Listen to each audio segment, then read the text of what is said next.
Hola, ¿qué tal amigos? Continuamos con la lectura de esta gran historia, Las aventuras de Arthur Gordon Pym, capítulo 23.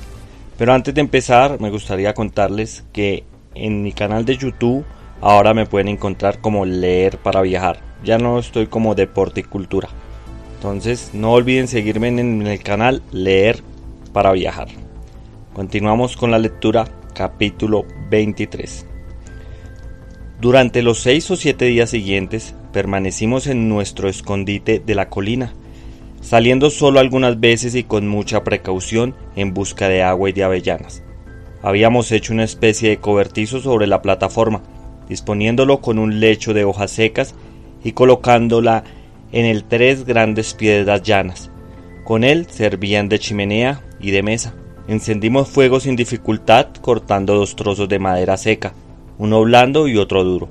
El ave que habíamos cogido en tan buen momento nos proporcionó una excelente comida, aunque su carne era algo correosa.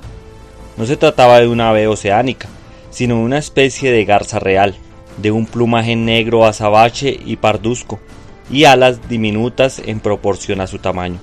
Después vimos 3 de las mismas especies en las proximidades del barranco, que parecían buscar a la que habíamos capturado, pero como no llegaron a posarse, no tuvimos ocasión de cazarlas. Mientras nos duró la carne de esta ave, no sufrimos nada por nuestra situación, pero cuando la consumimos por completo se nos hizo completamente necesario salir en búsqueda de alimento. Las avellanas no satisfacían la angustia del hambre y además nos causaba unos fuertes cólicos y si las tomábamos en abundancia, violentos dolores de cabeza. Habíamos visto a algunas grandes tortugas cerca de la orilla, al este de la colina, y observamos que podíamos cogerlas fácilmente si lográbamos llegar allí sin ser descubiertos por los nativos. Decidimos pues intentar una salida.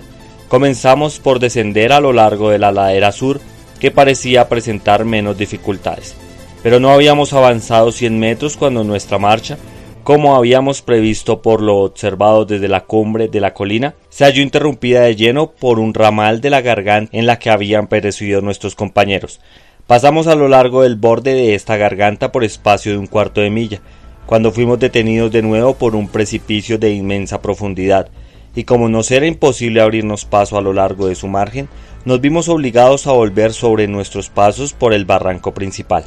Nos dirigimos luego hacia el lado este, pero con suerte parecida, después de gatear durante 1 hora, con riesgo de rompernos la crisma, descubrimos que habíamos descendido simplemente a una vasta cima de granito negro, cuyo fondo estaba cubierto de fino polvo, y desde la cual no había más salida que la senda escarpada por donde habíamos bajado.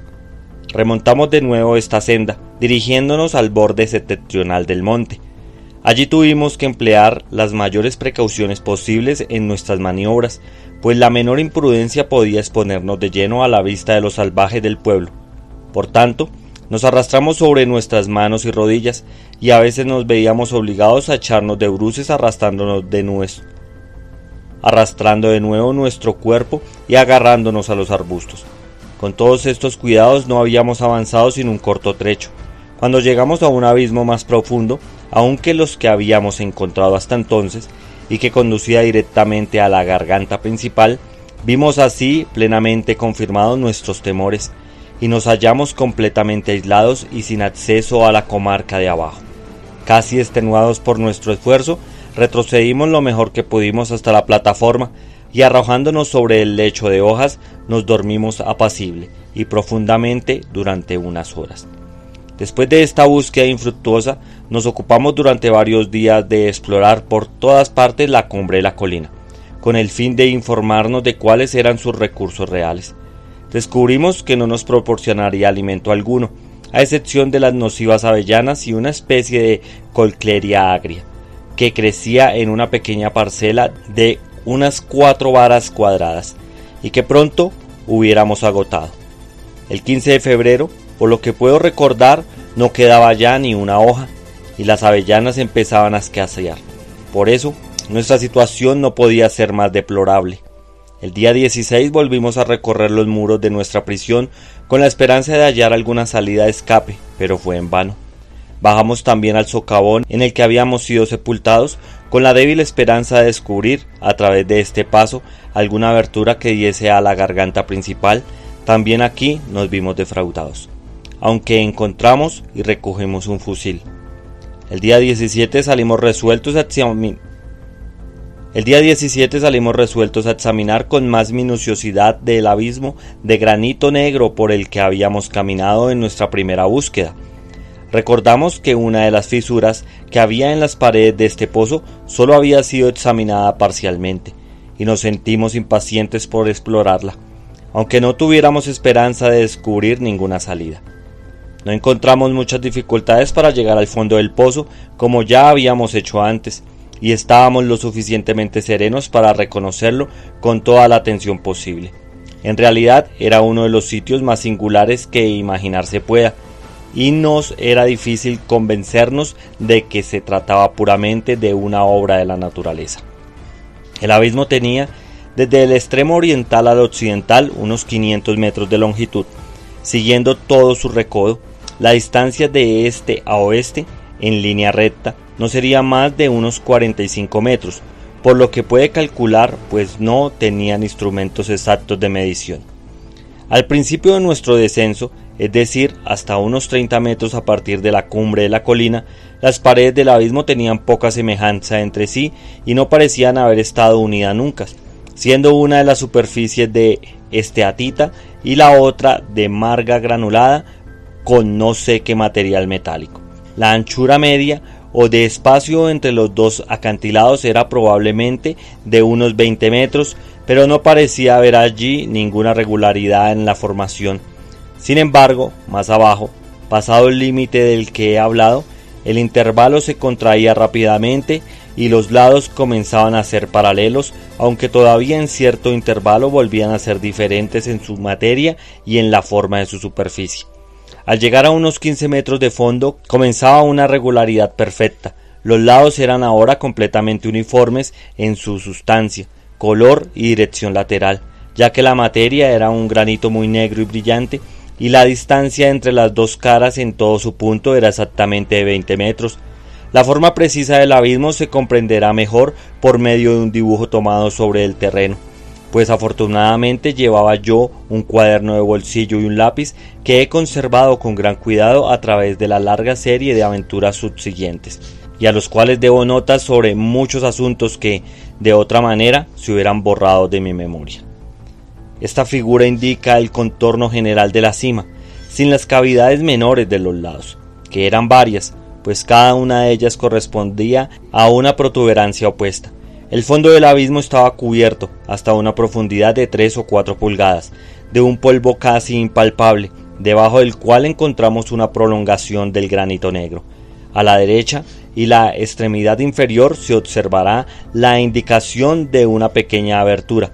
Es la fisura a la que he aludido más arriba, y cuyo examen, más minucioso que antes, constituía el objeto de nuestra segunda visita. Nos lanzamos, pues, por ella con energía, cortando un montón de zarzas que obstruían nuestro paso y apartando un cúmulo de piedras agudas, algo parecidas en su forma a las puntas de flechas. No obstante, nos sentimos animados a perseverar, al percibir una ligera luz que provenía de la última extremidad.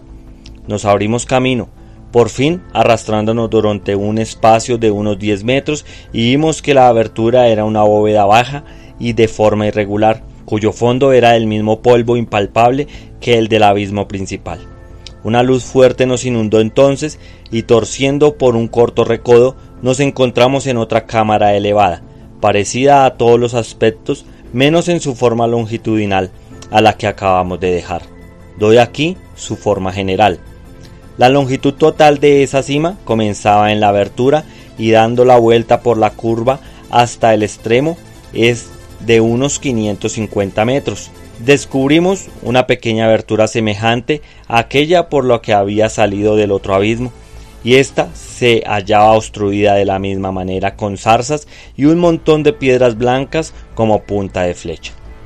Nos abrimos camino a través de ella, viendo que tenía unos 12 metros de largo y que daba a una tercera cima. Esta era exactamente como la primera, excepto en su forma longitudinal, que era de este modo. La longitud total de la tercera cima era de unos 300 metros. En el punto había una abertura de unos 2 metros de ancho que penetraba no más de 4 metros en la roca, donde terminaba en una capa de marga, no habiendo ningún otro abismo más allá. Como esperábamos, estábamos a punto de abandonar esta fisura, en la que entraba muy poca luz, cuando Peter llamó mi atención para indicarme una hilera de destellos de singular aspecto en la superficie de la marga, conformaba la terminación del cul-de-sac. Con un poco de imaginación, la entalladura de la izquierda, es decir, la que se hallaba más al norte de aquellos dentellones, podía tomarse por una deliberada, aunque tosca, representación de una figura humana en posición erecta con un brazo extendido. Los restantes tenían también algunas pequeñas semejanzas con los caracteres alfabéticos, y Peter estaba deseando a todo trance aceptar tan gratuita opinión. Le convencí de su error finalmente, dirigiendo su atención hacia el suelo de la fisura, donde entre el polvo recogimos trozo por trozo varios gruesos fragmentos de marga, que evidentemente había saltado fuera por alguna convulsión de la superficie de la margen donde se veían las entelladuras. Esto probaba que aquello era obra de la naturaleza. La figura 4 muestra una copia exacta del conjunto. Después de convencernos de que aquellas singulares cavernas no nos proporcionaban ningún medio para escapar de nuestra prisión, volvimos sobre nuestros pasos. Desalentados y abatidos hasta la cumbre de la colina, durante las próximas 24 horas no sucedió nada que merezca mencionarse, excepto que, al examinar el terreno a la parte este del tercer abismo, encontramos 2 agujeros triangulares de una gran profundidad, y cuyas paredes también eran de granito negro. No creíamos que valiese la pena intentar descender a estos agujeros, pues tenía la apariencia de simples pozos naturales, sin salida. Cada uno de ellos tenía casi 20 metros de circunferencia y su forma así como su posición con respecto a la tercera cima se muestra en la figura 5. Bueno amigos, hasta aquí el capítulo 23. El libro nos menciona algunas figuras como ilustraciones en imágenes de las cavernas que nos están describiendo, pero en el libro que yo estoy leyendo no encuentro ninguna ilustración. Entonces no sé si de pronto en otros libros se pueda encontrar algo más detallado. Bueno amigos, gracias por escucharme. Continuaremos más adelante con el siguiente capítulo.